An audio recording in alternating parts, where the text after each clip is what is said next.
I'm still alive. Yes, and then the line was still. Yeah. Yes, we Yourself? had a nice interview last year. Yeah. On Scratch My Back. No, I remember. I do. Okay.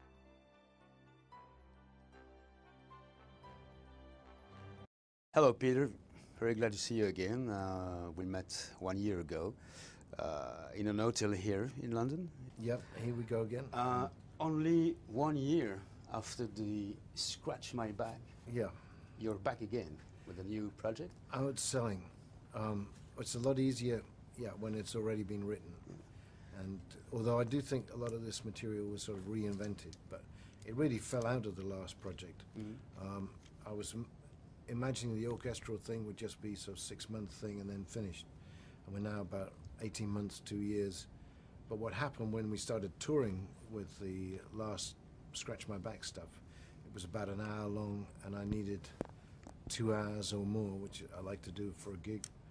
And it was either going to be getting the band back or else generating some new material for the orchestra. And I thought that would be fun to do, and I'd love to hear some of my stuff for the orchestra.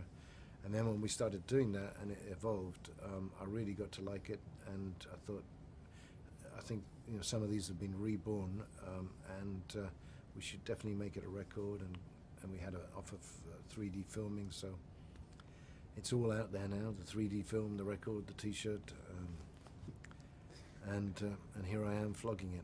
Yeah, but this is a short time period between the two albums. Yeah. Which is not usual for you. For me, but it's not new material, so it's a lot easier. Yeah. So, what's the Scratch My Back is the show in Brussels, in Forest National, a place you know very well. I know very well. Was it a huge success for you? Well, I mean, there were a lot of people everywhere. That's not the point. I mean, is it because old songs playing with the orchestra were really appreciated by the audience? Was that point that gave you the idea to do that work, or not? I think it was that I was excited, as was John, you know, this wonderful arranger I've been working with, you know, on how these songs were evolving. But certainly there was good reaction from the audience, and you know, Scratch My Back, I mean, this is still not easy listening. Scratch My Back was even less easy. So I think for some of the traditional Gabriel fans that sort of like Salisbury Hill or Sledgehammer, quite a few of those didn't like the orchestral thing, but there are quite a few people that, you know, hated or really didn't like anything I'd ever done, but liked Scratch My Back, and so that was interesting for me too. So you never know quite how it's going to work till it's out there. But playing your old songs with an orchestra live in big venues is quite different than do it again in the studio. What I would like to know, when I think your voice, once again, should I say, your singing is very great. Thank you Did very you much. sing with the orchestra live, or was it after? I wanted to sing live, but then there was so much just in trying to get everything recorded properly, and the only place I could sing in the studio was quite a small vocal booth because the orchestra was everywhere else, and the piano, etc., and the percussion in a separate room. And I never really liked singing in a vocal booth. I like singing in a natural room with a little air around me. So I ended up doing a lot of the vocals in my house in London, where I've been spending more time recently. So John, he rearranged all the songs? Yeah, Did you I mean, get involved in the work of the arrangement? I do suppose you said, okay, I like that or I don't like that, but was he completely free to do what he wanted to do? We'd have a brief beforehand about, you know, what I wanted, and then in some cases, like a Red Rain, I would have a lot of melodic ideas. Rhythm of the Heat, I had the idea to translate the African drums onto orchestral instruments, which he did brilliantly. But to me, that was a really important moment, and it's still, I think, my favorite section of the record. And what about the choice of the songs? Yeah, well, the choice was not an obvious choice, you know, in the sense that we didn't go for sort of Sledgehammer, big time Games Without Frontiers, or we went for songs that had more of a story, a telling approach, mood, texture, atmosphere. So things like San Jacinto, Intruder, Rhythm of the Heat, and in a way, I think it works. You know, I'm still old-fashioned enough to want an album to be something that when people want to listen to the whole thing from start to finish, it works as a single entity. You know, even though many people get it just cut up into individual tracks now. And you get involved yourself into the process of rearrangement? In some cases. Yeah. In some, you know, John would have a complete It thing. was the same. Wait, I'm sorry. Yeah, but you know, I think there's quite a lot of notes from me in these arrangements. I mean, musical notes as against critical notes. When you do, or musicians do, new songs, new records today, everything goes into Pro Tools, everything is played with a click. Yeah. Was that made with an orchestra? Is it we possible still, to play? Yeah. You put it in the Pro Tools and sometimes replace something because there was not always in the right place, or not? Yeah, most of this was done with click in the end. Okay. And this was, I mean, for a number of reasons, but it was, one, the groove was quite important to me, and I wanted to have a central sort of reference point for that. There was I mean, we did a song called The Drop, which actually isn't on this record, but I think there's another film we did which we used to do without click. But still, the fact you have 54 people playing live in one moment is still extraordinary for me, you know, because I am used to working piece by piece in Pro Tools now, and that was exciting. So it's always in the same process than for Scratch My Back. I mean, it was very similar. Most yeah. of the musicians. A lot of us, I Yeah. should say, 70%, 80%. I mean, with sessions in London, you know, people are doing different projects, films, recordings, orchestras, and so you never quite know if you can get exactly the same. But now we've been touring, we have half the orchestra, maybe 20 or so players that travel around with us, and then 20 or so we pick up in the different countries. When you played this Scratch My Back show in Brussels, the audience was absolutely happy. It was a fantastic show, really. Thank you. We really appreciate. But you're very, very popular in Belgium. I do suppose you're popular anywhere. But was the audience response? Was the response of the audience everywhere the same? Have you been to America with the project? Yeah. Yeah, we went to America, and some, you know, like, I've always been stronger on the more cosmopolitan parts of America than you know, the heartland in the south or whatever, and that's still true of this project. But mostly the reactions were fantastic, you know, and we didn't know how people would react. But I think, you know, Belgium was the first country to appreciate Genesis, and Why, I know that. so You know. it always has a soft spot for me. This project, New Blood, was first. Is it for you, for the fans? I think first of all it was for me. The inclusion of Salisbury Hill was partly for the fans, however, because originally I didn't have it in the group of songs that I'd chosen. Because to me, it's a sort of more playful, it's a lighter piece, you know, and we play around with some classical references with Beethoven. And, so the only way I said I would include it on the record is if we have another little piece of something separating it from the journey of the bulk of the main record. And in the end, I thought maybe I could ask Dickie, my engineer, if he would go up to Salisbury Hill and just record some ambient sound.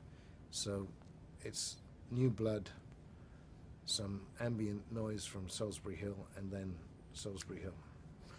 And tell me just a few words with the song just before, which is called Quiet Moment.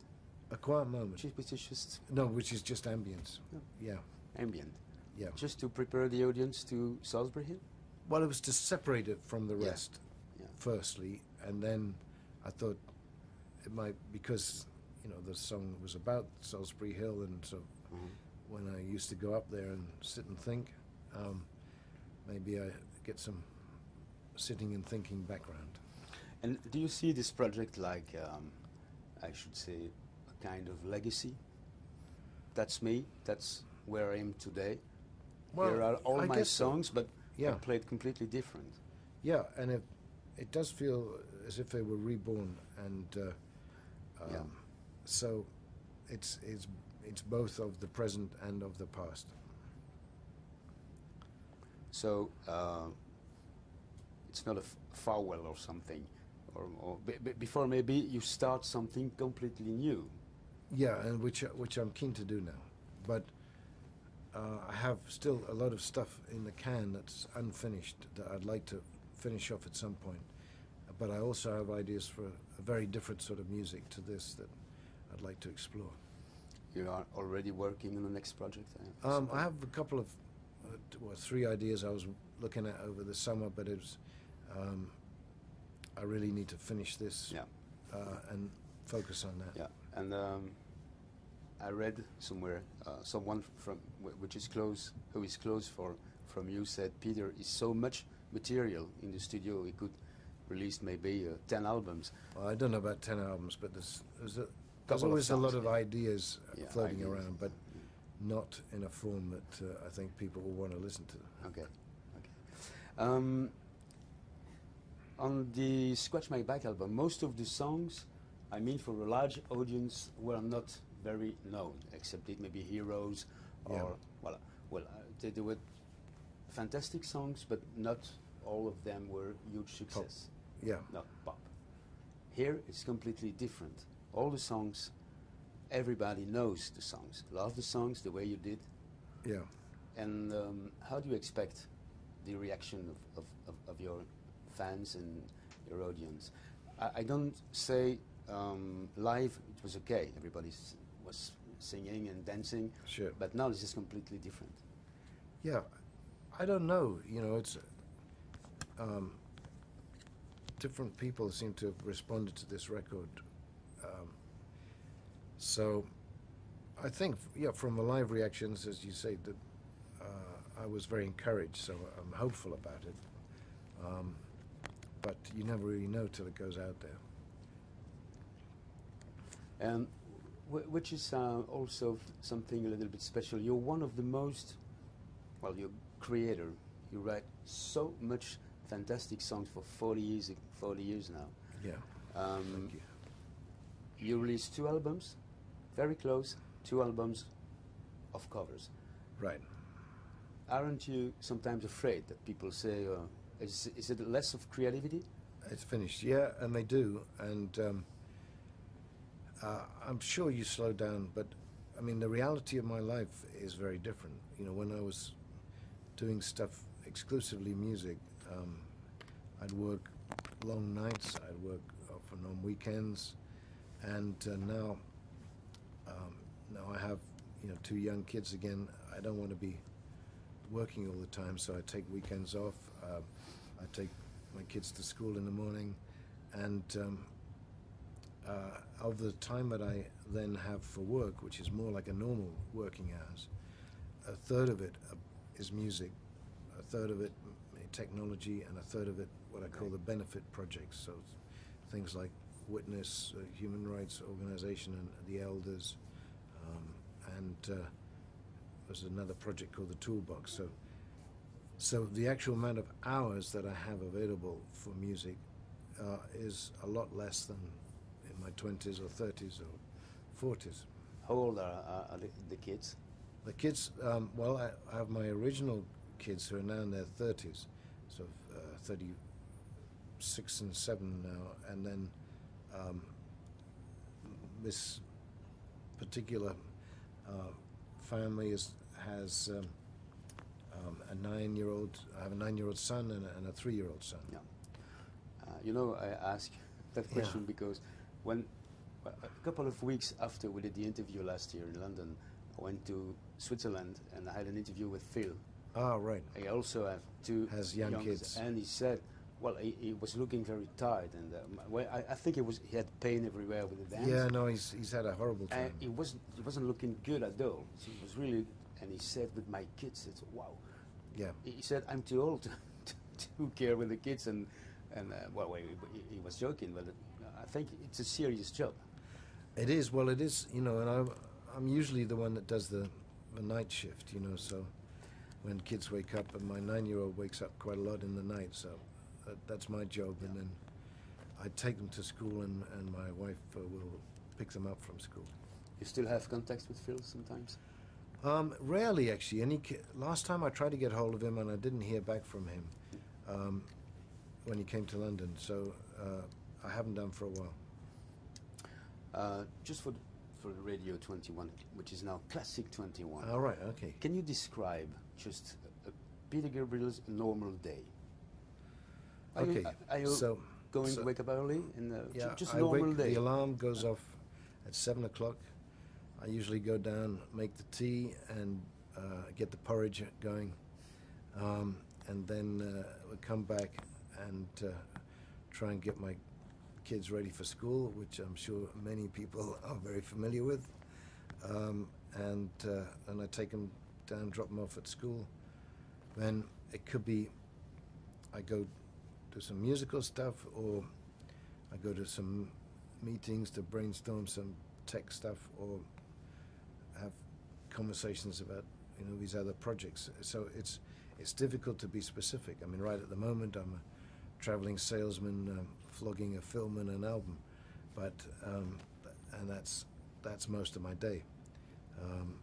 And in the evening I love to put the kids to bed, so if do that, and I mean occasionally I mean often then I'll be pretty tired, so it's I quite enjoy a bit of telly. I generally like films and comedy more than music to relax. You wrote the song Come Talk to Me, as I remember, for your daughters. Sure. And so you wouldn't like to do that again with the young kids? No, that's right. And it wasn't so much that I wasn't around, but it was, I mean, there'd been the divorce, so there was some other issues that were causing tension. But that daughter, Melanie, has been out touring with me now for a long time, but she won't be doing the next tour because she's just about to make me into a grandfather. So that's another exciting thing. She sings on the album? She does, as yeah. does this wonderful singer, Anna Brun, who's, And she's still touring with you? She's going to do one or two sort of dates, just promo stuff, like we do Jules Holland, and but in November we go to Brazil, South America, and I'm now trying to find some replacement singers because neither of them can do it. I don't know if you remember that, but Melanie was singing in Brussels. With Tagamaya. And we met together. That's right, I do remember that. And you were just in the audience, just sure, like a daddy. Yeah, exactly. At her daughter. Yeah, and proud daddy. I think you were with your parents. My mum, I think, was there. Not my dad at that point. Yeah, because because it was a connection also with Yehudi Menuhin, and there's a Yehudi Menuhin school in England that she's been a supporter of for a long time. So there was a connection there, which was nice. Yeah, and on the album, well, a song I mean like.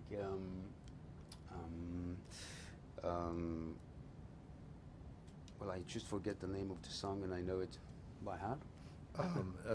Don't give up. Don't give up. Yeah, right. Yeah. Did you think, or did you ask Kate Bush to come to sing it with you? Really, because, I mean, because it's very surprising. We know the song so much. Sure. And when the new one arrived, I said, "Oh, this is not Kate singing." No, it isn't Kate, and no, and I love what Kate did, and I think that song had a whole life of its own, and a good part of that is down to Kate's wonderful voice there. But at the same time, you know, we'd been touring this, and I think Anna had really done a great job. And it's interesting, I think one of her influences is Dolly Parton. And Dolly Parton was one of the people I was considering on Don't Give Up. And so in a way, it's more in, I mean, Anna has very much got her own territory, but it's a different quality of the voice, and I liked it a lot. She's the one who was with you on the Scratch My Back tour. Exactly. And she made a kind of opening. Yeah. And you introduced yourself. Yeah, which I've always tried to do for support bands. Yeah.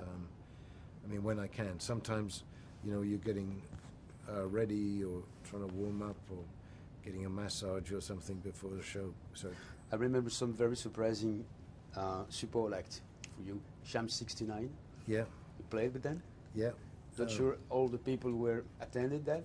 And also, I remember one show in Brussels with Nona Hendricks. Right, that's right. And yes. and she get on the piano, working on the piano, and the audience say, "Don't walk on Peter's piano." All right, yeah. So, but it's very incredible that you're such a great artist. You're not obliged to introduce the girl, and this is something which makes the difference. I mean, Peter Gabriel and the rest of the musicians, most of them don't do that. No, but you know, I was a support band enough times to know that it's pretty crappy sometimes, and audiences don't care at all because they just want the act that they've paid to see, and it can be really miserable, and particularly if you don't have a friendly crew that try and get the sound right for you. So I think, you know, if the artist introduces the support band, then the audience at least will give them a try, and quite often, you know, they'll find something that they like a lot. I would like to ask you kind of, not a track by track, but a few words of some songs. I was very impressed by the rhythm of The Heat, which is opening the album. Yeah. And the arrangements are very strong, and the rhythm is there, but there are no drums. Yeah. But the rhythm is there. It took a little while to get the groove right because, you know, it's built around the pulse. It was actually written. I had this, well, in the days when we were had this company Psycho, which was selling samplers, the early sampling keyboards, which sampled the sound. It was called then Pitts twang, but it was a loop, ba-dum, ba-dum, ba-dum, ba-dum, and just to get that groove to sit with the orchestra wasn't easy at all. Although a lot of the players are brilliant, they don't feel rhythm. Some do, but quite a few don't in the same way as rock artists. And the other thing which was very strange for a rock musician is that the conductor is not conducting in time to the music. He's ahead of the music. Yeah, he's before, yeah. Yeah. Of course. Now that's a convention for classical, but to a sort of a rock person, that's very strange, and it takes a while getting used to. So I think locking in the groove with the orchestra was one of the challenges of the record, particularly, you know, without conventional drum kit. Still growing up the tour, and the growing up tour was with Melanie singing Downside Up. Yeah. When you're walking around. Yeah. Well, that's a fantastic moment. Yeah, I enjoyed that. I suppose you won't do that again with an orchestra, No. I suppose. But was she happy when you asked her to do that again? Yeah, I think so, because she got comfortable with it. It was an evidence for you. Yeah, and she had, you know, I'd really thrown her in the deep end by asking her to sing, because, you know, she hadn't had a lot of experience at the beginning, and she was nervous, and she'd sometimes sing out of tune, and then I knew she could do it, but it took a while for her to gain her confidence, and she sings it beautifully now, I think, and really is putting some magic into it. So I'm very pleased with that. Yeah, but also we can say it's easy to sing on great songs. Well, not always. yeah, but it's a great song. thank you. One of my one of the songs I love the most on the album is San Jacinto, Great. which is really and your voice is simply still beautiful today. Do you share that point of view? It's very hard, you know. You notice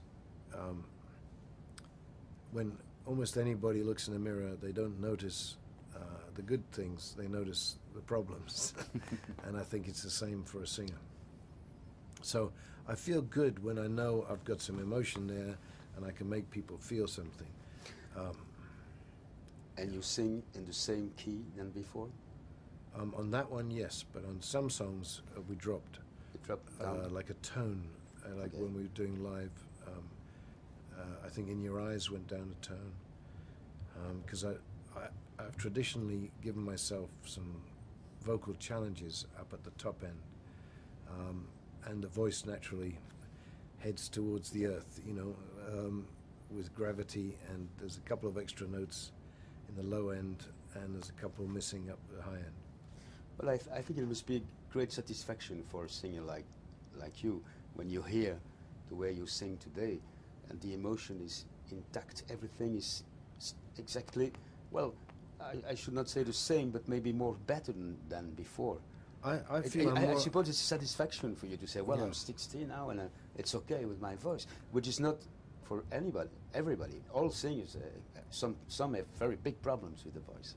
I think I'm very lucky, and I think it's also that I've had a pretty healthy lifestyle. You know, I eat too much, but it's on the whole, you know, a lot of singers I know have had a lot of cigarettes and drugs and alcohol, and they, you know, none of those things really help the voice, except give it a character, maybe. Okay. Very particular song, very powerful intruder. Yeah. And once again, the way you sing is fantastic. Well, I enjoy Hitchcock a lot, and as does John Metcalf, and I think the Hitchcock reference was strong on Intruder, both at the beginning, but also in this term of rearrangement. So Bernard Herrmann, I think's a shadow hanging over that song. Wallflower, to Yeah. me, very close from the original. Yeah. Yeah, it is. I mean, it's piano-based, but in a way it's a little simpler and emptier, except until the end when, you know, the strings come in, and I think that's a nice emotional moment. So I think one of the things that John was good at is identifying, you know, the emotional ups and downs in a song, and then exaggerating them, and I think he did that nicely in Wallflower and in San Jacinto. Once again, well, I repeat myself, but Mercy Street, which is one of my favorite, Yeah. is very, yeah, a lot of emotion in it. Yeah, Lots. no, I enjoyed that too, and that again is based on a Brazilian rhythm, and we were a little worried about getting that to work, but and live, you know, we have these wonderful Matt Mahern visuals behind that, so it's always been quite a moody piece. Just a question on Digging in the Dirt, sorry, which is based in its original way on rhythm and drums. Yeah. There were no rhythms, no drums. Yeah. Was it easy? Because when you sing, this is, well, you're in time, but the orchestra plays something completely different than a, you know what I mean? I know exactly what you mean, and it was not easy, and this, I think, probably locking in the front of Digging in the Dirt was the most difficult thing on the record. So it was great when we did get it in, but there are certain points, like in the second section then, when you have these sort of hand claps, that becomes more exaggerated, and the rhythm element there, I think, works better. And the chords, I had to change the vocal melody a tiny bit on the chorus in order to fit the these nukes or caudal heart. So you're going to South America for Yeah. a couple of days, Brazil, Mexico? Well, it's about 2 weeks, I think. We start in Brazil, Argentina, Chile, and I think 3 gigs in Mexico. Then you go to the United States, next Europe? Or- No, No? that's it. Nothing? I think. I mean, I'm not planning to do any more touring because, Oh. as I said, this thing has grown beyond. You know, I'm really keen to get onto some new stuff, but who knows? Yeah. But that's the plan at the moment: is to Okay. stop at Christmas time. Well, people can see, I didn't show that, a DVD, Yeah. which is going to but- accompany the project. And there's a 3D film going out, 3D, you know, in a few cinemas too. I saw the set list. Yeah. Which is very long, which is very. It is long. Yeah. That's for the fans. Yeah, we want to send people to sleep, you know. So I had just one last question I would like Sure. to ask you. Well, the first time I met you, it was 20 years ago as a journalist. Yeah. It was for the App album or so. No, I think it was for App. right. And I saw you live for the first time 40 years ago Well, in Brussels at the Ferme V. Remember Sure. that with Pierrot? yeah. I was there. Wow, I was it was very our, young, but I was there. It was And, our first concert outside of England. what do you have as a musician and as a human being? The way you look to what you did at Genesis today, you're still proud of that, or you say, you know, well, that's completely finished? No, I think there were bits of that I listened to, and I think, yeah, I can feel that still, and other bits which I don't. You know, I think we put some heart and soul into some of the things. Well, we tried to put it into everything. So, but some marries up with my taste today, and some of it doesn't. And which is your favorite Genesis album with your period? Oh, I don't know. I mean, probably Supper's Ready and Lamb are the things that still Supper's Ready was a work song. for me. Supper's Ready, yeah, and It's a masterpiece on the Foxtrot album, yeah. oh, thank you. Yeah, really. And can we say also that The Lamb Yeah, was your first solo album? no, because In a way? everything was a group album. But I guess, you know, I did more of the directing of the storytelling certainly, and so the way things were sequenced together.